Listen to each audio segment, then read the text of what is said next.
Naveen, thank you very, very much for being with us. We're incredibly honored, very happy to have you with us. And I'd like to start talking about your history, how you became this incredible entrepreneur, your companies, and you were just talking with us about how you fix your goals every 10 years. Could you tell us about your Yeah. personal history a little bit? Well, yeah, Lama. I don't want to talk about myself because there's really nothing interesting about me as such. But I just really want to talk about the entrepreneurship and really about what it takes to be a great entrepreneur. And when you start something, what are the things you should be asking yourself? And to me, anytime you start something, ask yourself three questions: why this, why now, and why me? And why this is really for me, there are two sets of problem when you ask why this. First thing is, God forbid you are actually successful in doing what you're going to be doing, is it going to really help tens of millions of people, hundreds of millions of people, or billion people? Because if it's not, then you have a better, you can spend your time better somewhere else. That means find a problem that if you're successful in solving, it can really move the needle for humanity. You can really help a billion people live a better life. I mean, what is it that you would do that will allow millions and billion of people to actually live better? The second part of that why this is, do you really wake up in the morning, jump out of the bed so obsessed thinking about solving that problem that you cannot stay in bed? And that to me is the trick, that anyone who gets up in the morning and does not jump out of the bed and instead hits a snooze button is really working on something they should not be working on. That means that's the day they should quit whatever they're doing and start something different, right? To me, I get up at 4 a.m. every single day and I jump out of the bed, because jumping with the joy of working on something that actually is going to go have a meaningful impact on society. And the second part of the thing is, why now? And why now means is that what had changed in the last 3 or 5 years that allows you to solve this problem today that could not have been done 5 years ago or 10 years ago? And the reason I do that is, if everything you need to solve this problem existed 10 years ago or 20 years ago, then you have to assume you're not the smartest person in the world. Somebody would have actually solved that problem. That means you have to see what had changed that allows me to solve this problem today that someone before could not do, right? And that allows you to say, for example, when I was looking at this healthcare, and I think, is it possible to really make illness truly a matter of choice? Can we really prevent and reverse chronic diseases? Because anything you look at is everything is a disease. Can we actually prevent it, whether it's a diabetes, obesity, cancer, Alzheimer, depression, anxiety, autoimmune diseases? These are all the diseases that we catch during our lifetime. There is no reason, if you're not born with something, that you have to actually have that disease. In my mind, it is preventable and it is reversible. So I thought, what would it take for us to solve this problem? And that's where the why now comes in. So why now meant was, if you want to understand what makes people sick, you have to be able to digitize the human body. That means understand every single gene that's expressed in our human body, not just the genes, but the gene expressions. And I'm going to come back to in a second. And if you can understand at a biochemical level everything, that all the chemicals that are being produced in our body, then you can use the artificial intelligence and the computing power to be able to do something with it. So the reason for why now was, for me, the cost of sequencing was coming down exponentially. Instead of costing 100,000, you could do it for $100. To analyze this data, the cost of processing the data was becoming marginally zero on AWS. The cost of analyzing the data and the powerful AI was now possible. That means AI was becoming more powerful, cost of computing was coming down, cost of sequencing was coming down. And I see the convergence of these technology allows you to solve this problem now that you could not do 5 years ago. And that's what I say, why now makes sense. Now, why me is really the thing that you have to do a soul searching, because why me is, what is it about me that makes me the best person to solve this problem? And I think every entrepreneur believes they have the right answer. To me, it is never about having the right answer. As an entrepreneur, your job is to say, are you asking the right questions? To me, the question you ask is the problem you end up solving. So asking the right question is the thing, or in other words, what is it that you believe in that most other people disagree with that, right? So in my case, I looked at this healthcare and say, every single person is out there trying to focus on the genes, whether it is the microbe, what microbes exist in your body, that are genes, what are the human DNA, and they're focused on all of that. And to me, that was a wrong problem. I realized that if the DNA does not change and people develop the diseases, that means if you do your DNA sequencing today, 6 months later, you gain 200 pounds. Your DNA has not changed. You get diabetes, your DNA still doesn't change. You become depressed, your DNA does not change. You develop autoimmune disease, you develop cancer. None of the cases your DNA ever changes. So if your genes are not changing, then what is? And I thought, what if the key does not lie in your genes, but lies in your gene expression? And again, remember, one of the interesting things is that when you're solving a problem, every entrepreneur believes you have to know about that industry. And my feeling is the day you become expert in the industry is the day you become useless. And the reason what I mean by that is once you become an expert, you become a linear thinker. The best you can do is to become 10% better than someone else, but you can never be 10 times better than some expert. Because to become 10 times better, you have to challenge the foundation of everything that experts have taken it for granted. And what makes you an expert is that foundational knowledge, and you'll never be able to challenge that knowledge. And that's the reason I believe it is the person who comes from outside the industry always ends up absolutely disrupting the problem. I have my previous company is a space exploration, going to the moon. And that's the reason you see a whole bunch of things, stuff around moon and the meteorite sitting behind me. And again, it is the same type of thing. I have no background in aerospace. I mean, and before that I did companies in the tech sector, and I have never seen a computer in my life. I have no background in computer science. But to me, it is about rethinking the problem. To give you a couple of examples here that might make sense here. One is when I was looking at the Moon Express and settling down on the moon, the fundamental belief was we as humanity must become a multi-planetary society. What I mean by that is we all of us live on a single planet. We call that single spacecraft, we call planet Earth. Now imagine if our spacecraft gets damaged because we get hit by a large asteroid. Every single one of us is going to get destroyed, right? Just like dinosaurs. If you go back and look at 65 million years ago, when the asteroid hit, every single dinosaur, they were a much bigger species than us. They all were wiped out. Now, do we as humans want to be the next dinosaur? If you could hear any dinosaur rolling in their grave, what would they be saying? If they had one good entrepreneurial dinosaur, they'll be roaming on the moon, Mars, and beyond. And they did not happen for them. Do we want to be that species that ends up saying, I wish there was an entrepreneur who could have taken us to the other places, right? And that to me, so here's very interesting.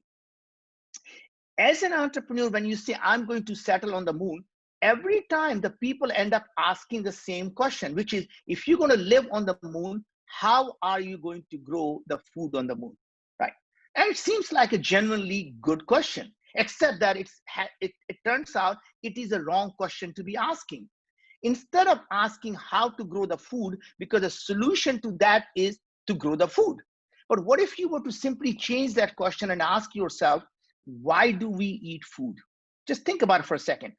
Why do we eat food? And when you ask that question, suddenly the possibilities are endless, because the only reason we need food is because we need energy and we need nutrition.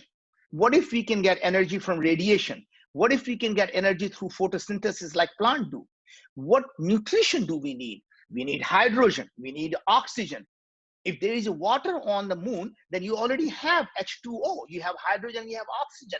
My point is, simply by asking a different question, instead of how to grow the food, why we eat food, it allows you to expand the possibilities of what could be done in terms of making that thing possible. In other words, when people ask and saying, this cannot be done, or we can't live on the moon, the way to ask that question differently is, what technologies need to be developed for us to be able to do that, right? So instead of saying, oh, we can't do this, to say what needs to happen, what problems need to be solved for this to happen, and then suddenly you start looking at solving these problems. And just by rephrasing things, you start to see it, the possibility of how it can be done. And that is the fundamental things that as an entrepreneur you always have to do is, why this, why now, why me, and never get discouraged because you know nothing about that industry. In fact, it is rarely a person who comes from the industry ends up disrupting that industry. It is always someone coming outside that industry who solves that problem. And I think, I mean, you can literally go through examples after examples, right? You look at Jeff Bezos, he had no, I mean, he was a financial broker, right? And he started the biggest e-commerce company. You look at Elon Musk, he had no background in aerospace, doing SpaceX. He had no background in creating automotives. And people, in fact, said you cannot build a company to build electric cars, let alone electric cars. There has not been a car company started in the last 50 years. It is bound to fail. And you look at today, that company is worth $300 billion, bigger than Toyota, right? That tells you that it is not the experts whose opinion matters.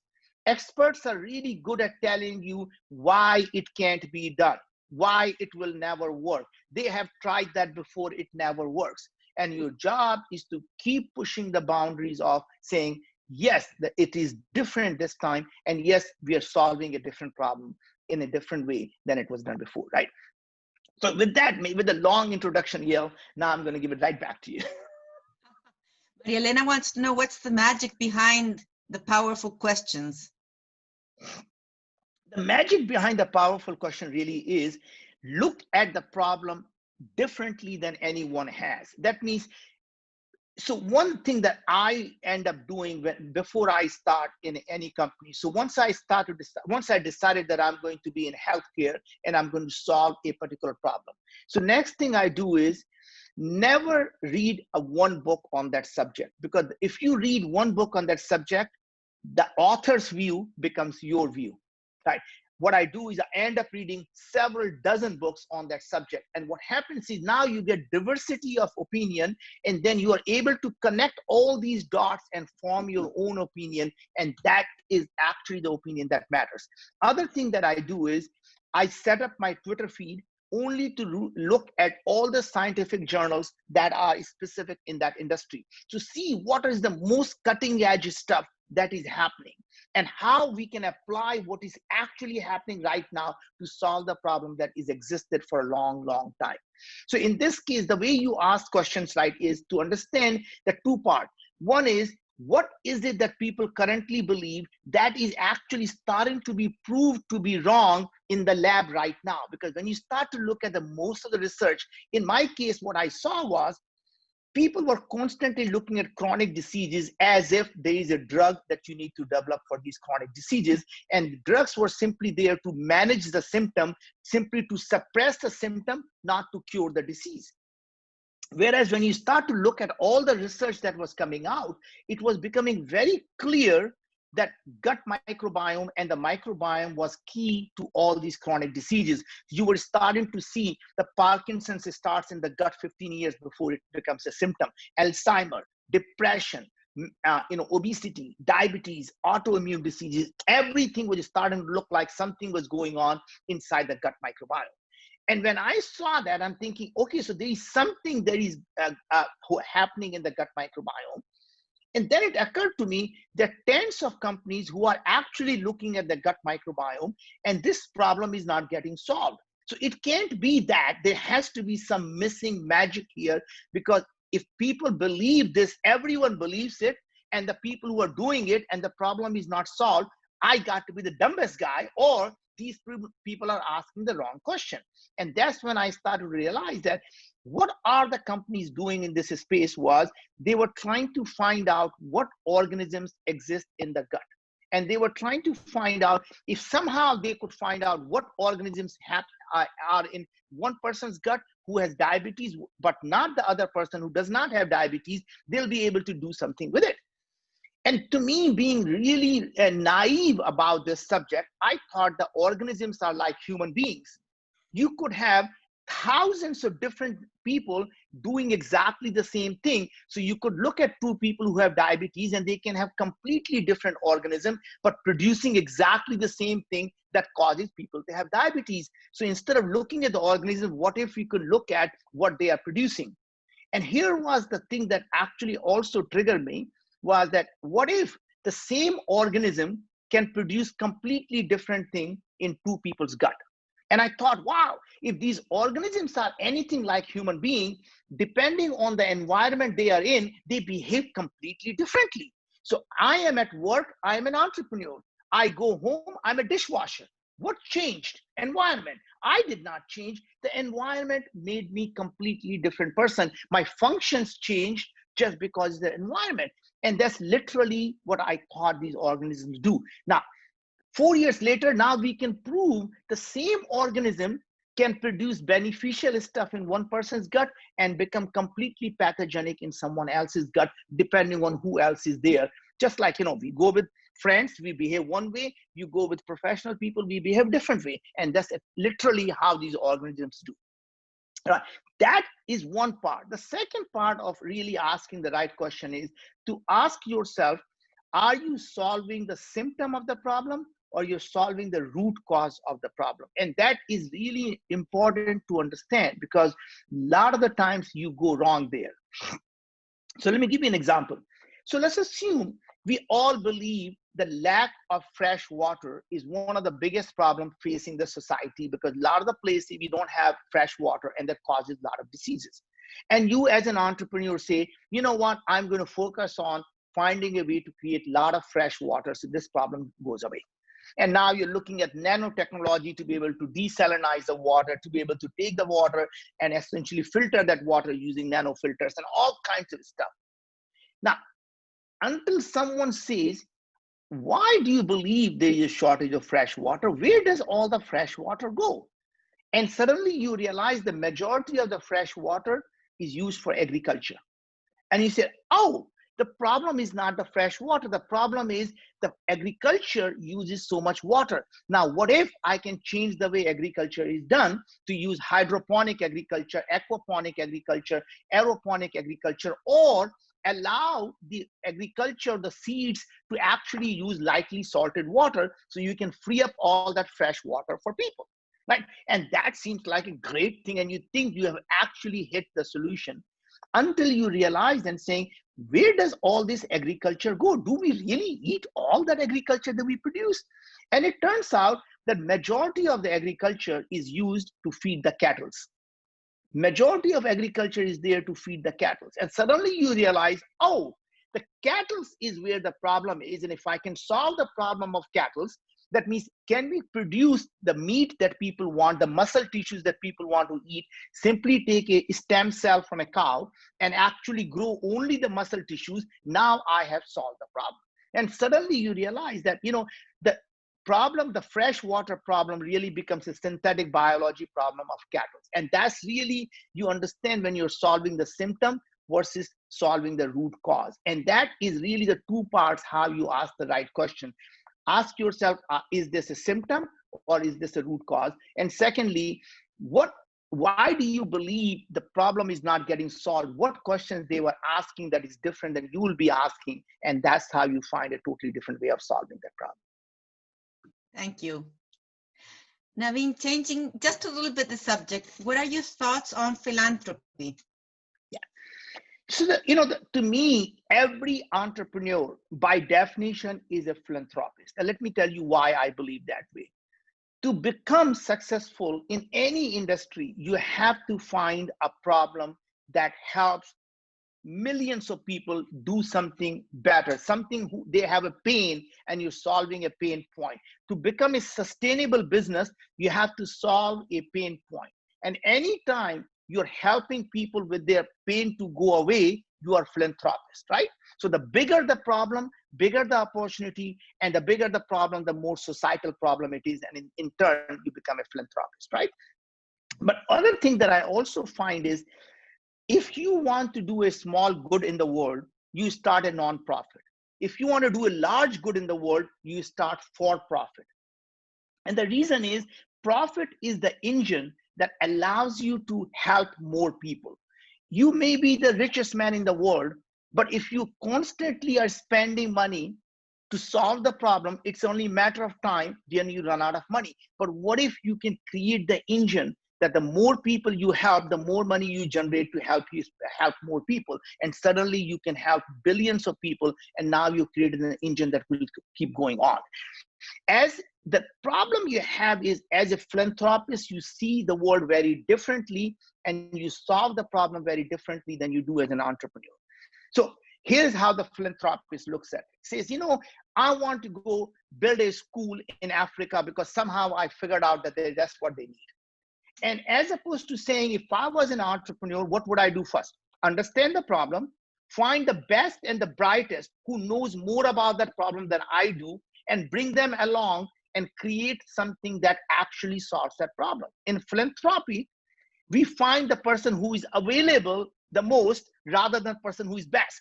So I go to another retired person saying, hey, John, you're not doing anything, are you? No. Do you want to go to Africa and let's build a school there? Sure, I'll go to help build a school there. Now, neither one of them understand exactly what the issues are. That means you're not bringing the best and the brightest. You're not looking at, is this a symptom of the problem or is it really the problem? And I think we all understand that a lot of the time, what we think is the problem actually is not the problem. And I think you probably heard the story about that, a lot of the, in one case, set of philanthropists went to Africa and they found that these women were walking 6-8 miles to find the water, and they were carrying that water, bringing them home. And they thought, wouldn't that be the best thing if we can build the well right in the village so these women don't have to walk 8 miles and bring the thing that they spent all the money, build the well. Next day, somebody poisoned the well. And they were wondering that they spent all this money to help these people. Why would somebody in the village will poison that well? Well, it turns out the women actually thought that was their best way to get out of the house, away from their husband, to spend time socially, to spend 2 hours outside home, and you were taking that away from them. So they did not understand what was the thing that was going on. The walking was actually the exercise for them. That's how they got exercise. That's how they got away from their husband. That's how they managed to socialize. And when you build a well, they were actually solving the wrong problem, so they poisoned it. Right? And that to me is the thing, is that as a philanthropist, you never trying to understand what is going on, what is the root cause, is this really even a problem? Because you're trying to think about who is available and how to do that. And I think, and not make it sustainable. And we can go on and talk about creating the business models, even any philanthropy.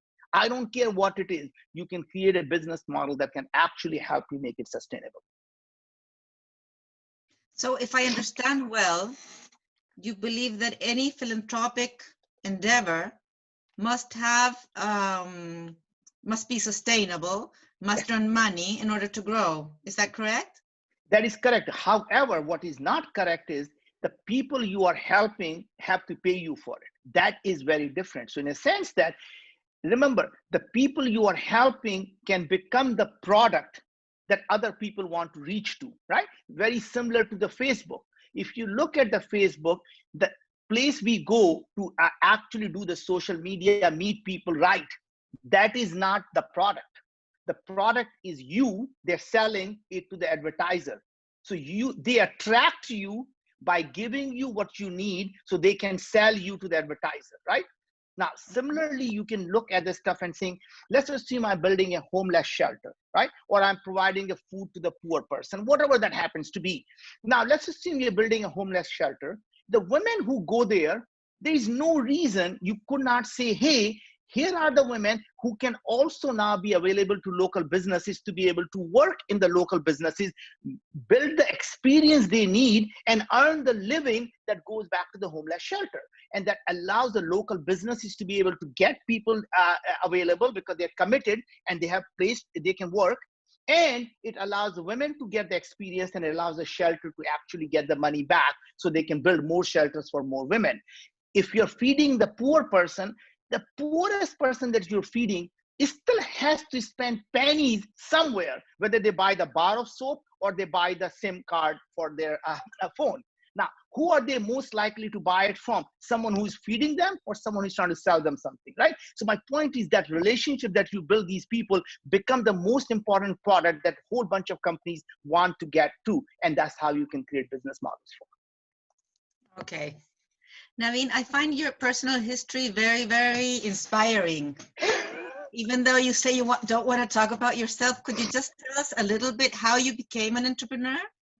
Well, everybody goes back and tries to figure out what made them who they are. And, the things that I find really fascinating is like, obviously, like any other immigrant in any part, any country, I grew up poor. We didn't have food to eat, but this is the same story of every immigrant who comes in. They come poor, they work hard, and God is kind to them, and the kindness turns into their success.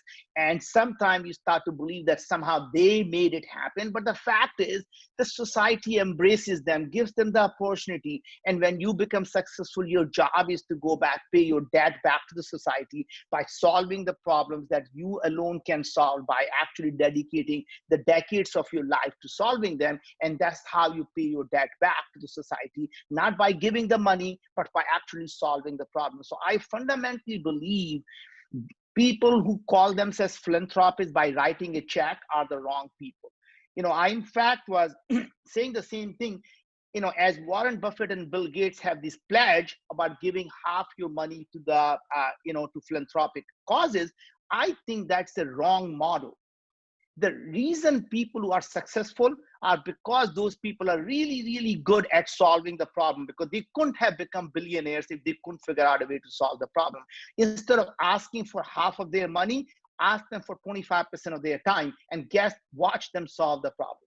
Because, we can spend trillions of dollars in philanthropy, and I've never seen a single problem ever getting solved, because there is no one out there who is actually looking at solving the problem. And I hate to say it, most organizations who are in the nonprofit, they become like any other organism, where survival of the organism is the only thing that matters, not the cause, right? They don't really care about solving. They want to be sustainable and grow and have more gala events and have more people talk about them, and more people, how am I actually helping this, getting the cause, people to understand the cause. And you ask them what problem you actually solved since you started, the answer is none. And I can give you really, really interesting examples of that I found. That there was, I don't know if can I mention names here, but what the hell, who cares? I'm going to do it, right? So I was talking to a person who founded Epilepsy Foundation. And the person comes with a passion of epilepsy, and he's talking about that, how now their goal next year is to double in terms of their size. They have now 40 people, they want to grow to 80 people, and they do 40 gala events. They want to do about 80 gala events, and they want to continue to bring awareness to it. And after 30 minutes of listening to this bullshit about how they want to grow, and I said, look, you could not have started this unless you had somebody in your family who had epilepsy. Who is that? And he says, my son.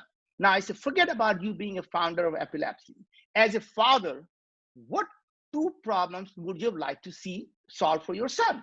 And he said, it'd be really nice before he falls down, if we could find out that he was going to actually fall down, that would be really, really nice. And I said, that if you were to just put $100,000 prize to say, can you put a accelerator or some detection that before person falls, it automatically notifies you or tells the person starts vibrating and says, sit down, you're going to fall soon.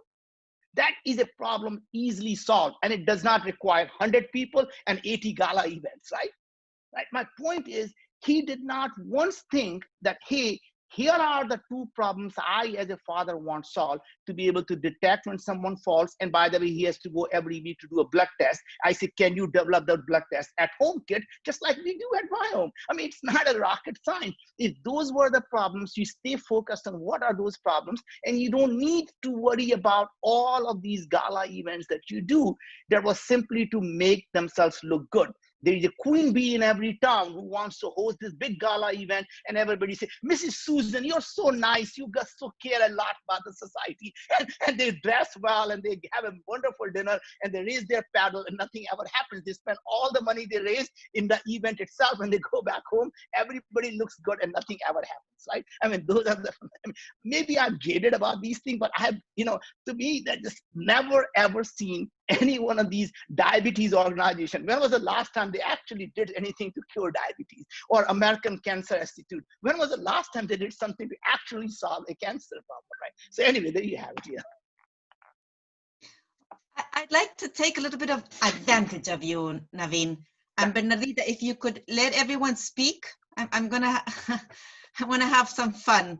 Why don't you try to help us ask the right questions as to how to get a more entrepreneurial spirit in our young people, or how to solve the problem about education in our country, or how to improve communications in the political society. How do we make the right questions? I'd like to go back to that again. Somebody is echoing somewhere. There's a TV on. That's perfect. Okay. Good. So that's Rodrigo.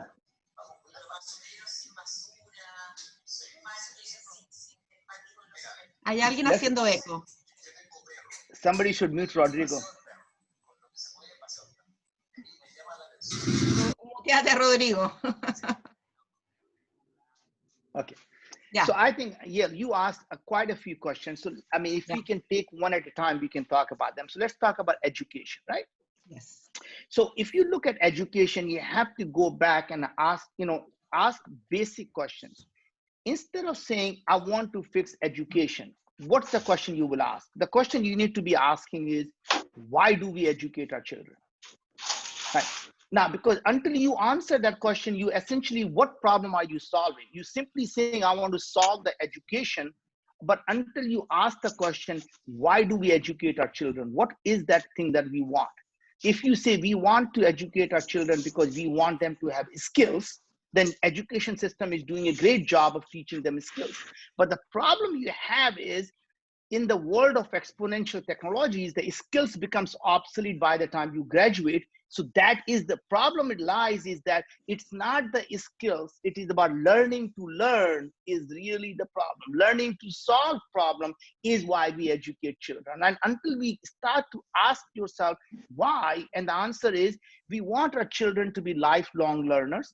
We want them to be constantly learning. Not school is just the beginning, but it needs to be a continuous journey. And that means instead of really spending time teaching them skills, how do we make them intellectually curious? Because that is the key to education is, as a teacher or as an entrepreneur, as a parent, it is not our job to take them to water and make them drink, which is what our current education system does. What if our job changes to say, what if we make them thirsty? And what I mean by that is, if you can make someone thirsty, they will find their water and they will drink it. How do you make someone thirsty? By giving them the intellectual curiosity. And the way you do that is to allow people to, when they say, like, I remember our young children, when they will come and say, Dad, that can never be done.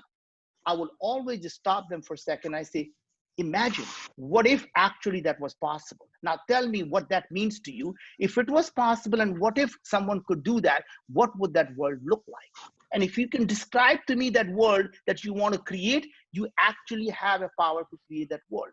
Because the only limit we have to what we can do is our imagination.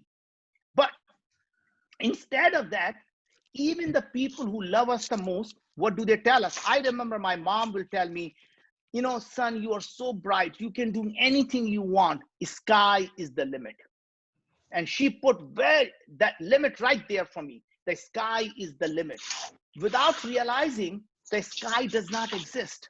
There is no sky. Sky is nothing but a figment of our imagination. When you go from here to the moon, you don't say, hey, mom, I just passed sky. right? There is no sky.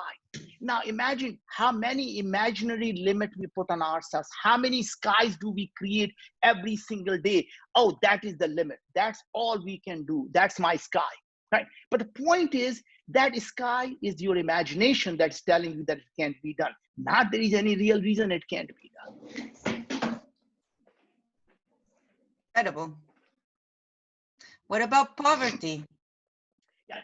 Again, if you look at the poverty, whether you're looking at the poverty or you're looking at income inequality, or you pick a thing you want, racism and all of these things, we have to go back. And even the fact that, you look at, in America, people talk about all these racism. The underlying thing is, why do we have poverty? So you have to ask yourself, what is the root cause of poverty? The root cause of poverty is not because there is not enough money for everyone, right? Is there enough opportunity for everyone? And the answer is not quite. But if someone really, really wants, there is opportunity open to everyone. I mean, look, I don't understand how can an able body, if they really, really want to work, why would they sit? I mean, I still see in our, town, which is very rich here, people sitting by the roadside and put a sign and say, I want money for food.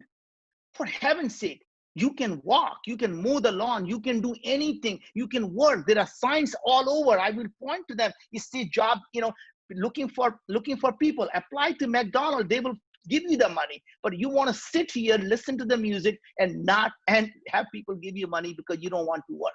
And that is a fundamental problem, is that the opportunities exist. Sometimes the motivation inside people doesn't exist for them to succeed. Now, again, it is really terrible thing to do, to make yourself an example of what just because you did, everyone else can. But the fact is, I grew up in India with 1.4 billion people, were all with a massive poverty.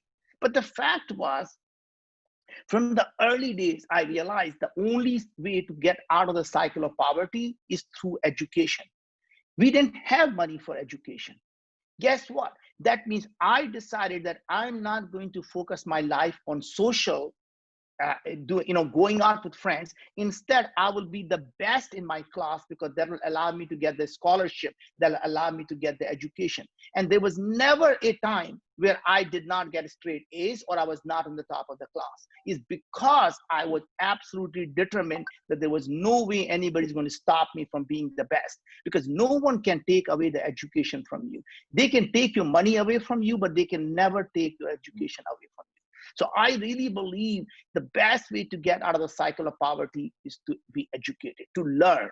And in most countries, the education is available to you if you want it. It's the point is, do you really want it? And a lot of people say, well, the poor people have to work and that's why they cannot do. The answer is, in the world today, you can have education online. You can learn everything you want. I mean, you could literally put the AirPods on and listen to the TED channels. You can go to YouTube and learn the skills you want. And next thing you know, just by watching the video how to fix a car, next thing you know, you can be a car mechanic. I mean, there is no skill that you can't learn if you really want to learn. Wow. Okay. Maria Elena has two questions: how to bring traditional companies closer to realities, and why we humans limit ourselves in creating the reality we want. Can you, I'm sorry, I couldn't hear the first question. There was a lot of noise.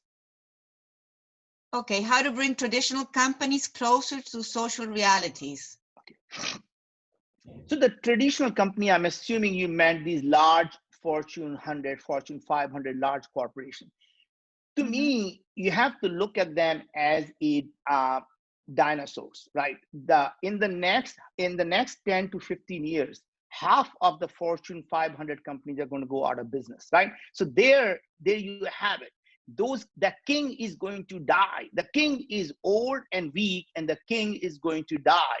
That means it's your turn to become the next king. You are the prince and princess here right now. Your job is to take over that thing. That means you go build the technology that you need to do today to take over that large company. Look at Kodak, was there for 130 years. and they got Kodaked by a company like Instagram that with 13 people, right? My point is, there is not a single industry. You look at these giants like General Motors and Ford, a single guy named Elon said, screw it, I'm going to build a car company, and completely devastated that industry, right? My point is, any one of us can go after any industry. You look at how Uber managed to go after the taxi industry. But here's the beauty. Just because someone is disrupting an industry and they are 4 or 5 years ahead of you, just remember, in this exponential growing technological world, every 7 years or 10 years, the new technology comes along that makes the old technology completely obsolete. So when someone is 7 years ahead of you, they're 3 years closer to their death. Right? That means it's your turn to go out and disrupt them now because they have become the dinosaur. And that's literally what will happen. Companies like Uber no longer will be around, because when you have self-driving cars, the advantage of Uber was they aggregated all the drivers so you can find the car. Now, when you have a self-driving car, who is the driver? The car manufacturer. That means instantly something like Tesla can actually become the Uber because they already have all the drivers, which is called the cars. Right? So instantly these disruptors become disrupted. And that's really how you have to think about it, is that anyone ahead of you is closer to dying than, and because you're starting now with the latest technology. Wow. Well, that would mean that we are going to die then. But it's a cycle. Remember, you have to remember in a cycle that as you start to grow, you start to become mature, then you start to become cautious, and you start to lose the soul of what made you who you are. And once you start to lose the soul, you suddenly start to die because you become a zombie. There is no soul, there is no purpose, there is no life other than just to survive. And that's essentially what the aged people do. You have to continue with the soul of what makes you to jump out of the bed every day. These large corporations lost that soul. As an entrepreneur, you're going to face these similar things. Entrepreneurs face these ups and downs. I call the life of an entrepreneur like his heartbeat. It's up and down. As an entrepreneur, if you're looking for a smooth life, you're already dead. That's a smooth line tells you you're dead. These ups and downs tells you you're still alive.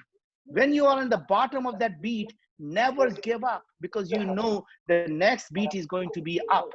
When you are on the top of the beat, never get too cocky, because remember, the winter is coming and winter shall come. Okay, and Maria Elena has a second question. Why we humans limit ourselves in creating the reality we want? Alguien tiene el micrófono abierto. So the question really is that why do humans limit themselves to not creating the world they want? Exactly. Yeah. So it's because, every single person, the only reason we limit ourselves is because we start believing I can't do it or it is impossible. The day you tell someone it is impossible, it becomes impossible only for you and no one else. That means you're not the person who's going to solve that problem because you already determined that it's impossible, right? So the point is, we place this limit so that we don't ever and never have to try something, because people somehow are afraid to fail. The fear of failure is why we put these limits on ourselves, because we somehow are afraid that if we did, it may not work. And what I believe is that your ideas may or may not work. And every idea that does not work simply is a stepping stone to a different idea and a bigger idea, right? So to me, human beings fail, entrepreneurs pivot. Entrepreneurs only fail when they give up. And as long as you don't give up, you never fail. So where is the reason for you to put a limit? To me, I ask, can you describe to me the world that you want to create in such vivid details that you can feel it, right? Because the people don't have that, we talk about the vision. What people forget is the vision is about to be able to visualize. But a lot of these companies have these vision that no one can visualize. My vision is to create a large company that has the biggest market share in this package. And I'm thinking, how the hell do I visualize that, right? The vision should be so clear when you describe it to someone, they can feel it in front of them. Like Martin Luther King, he says, my vision is not the racial equality and the income equality. He said, my vision is for a black man to be holding the hand of a white girl walking together. That is a vision you and I both can visualize, right? It is really simple. I say, oh my God, I want that. If you say, my vision is to have racial equality, skin equality, income equality, whatever. Right? And that's the key, to be able to visualize it clearly, describe clearly, and to be able to believe that the world is possible. So never ever worry about what the world is. Only worry about what you want the world to be. And if you know what you want the world to be, you can create it. It's beautiful. I don't want to keep you more time than we already had. Does someone want to make the last question before we say goodbye to Naveen and thank him? Okay. Naveen, thank you very, very much. Well, thank you very much. We will be inviting you to be with us as soon as COVID is over. Okay, well, look forward to it. And I'm going to make the last question that has nothing to do with what we were talking about, but as a woman, I have to ask you. You said you were over 60 and that you're truly only 40. Can you please explain how you did that? Well, so actually it's very interesting is that, so first of all, there is the test that Viome, that my company that I started does by looking at your cellular health, mitochondrial health, your gut health, and we calculate what you are biologically there. So for me, I am now turning 61, but biologically I'm in my 40s. And the way I did that is by actually eating the food that was right for me. So that if Viome tells you don't eat broccoli, don't eat spinach, for me, it was bad. Doesn't mean it's bad for you. Each person is very individual, and foods that are good for me and foods that are bad for me. What's good for me, they may not be good for you, right? And the idea is once you do that, you're able to bring your body into balance. And that's really what got me to actually, I lost weight. Now for me, it's just amazing that today I am in better health than I was when I was 40. So, I'm now 25 pounds lighter. My body fat is down to 15.5%, right? My muscle mass has gone up to 80%, right? I am in the best shape of my life, right? And to me, living life every single day is because I, jump out of the bed with joy of the problem we can be solving, the world that we are living in. Happiness is a choice we make. Happiness is not something that happens to us. Happiness is a choice we make. And if we make a choice to be happy every day and have gratitude towards what we have, not what we don't have, we can all live a happy, wonderful, amazing life. I'm going to stop eating spinach then. Oh, no, actually maybe good for you. There's a last question here. It says, what do you think will happen after COVID? What do you think people will be doing after the pandemic? The world is going to continue with or without COVID. The world never stops. COVID is going to be a blip in our world. Right? You go back and look at 10 years from now, we're going to say, COVID? You mean what COVID, right? It's like same thing. The SARS and the MERS and the bird flu and the pig flu and blah flu. Right? We had all those things in our lives. These will become just a blip. We're going to have a vaccine in the next 3 or 4 months or 6 months. And guess what? We're going to all forget, because humans have very short-lived memory. And we're going to be dancing together. We're going to be enjoying it together. And finally, we'll be able to give each other a real hug rather than a virtual hug. And I can't wait for that to happen soon enough. Thank you so very much, Naveen. It has been great having you here with us. Thank you. I appreciate it. Take care. Thank you. Bye-bye. Bye-bye.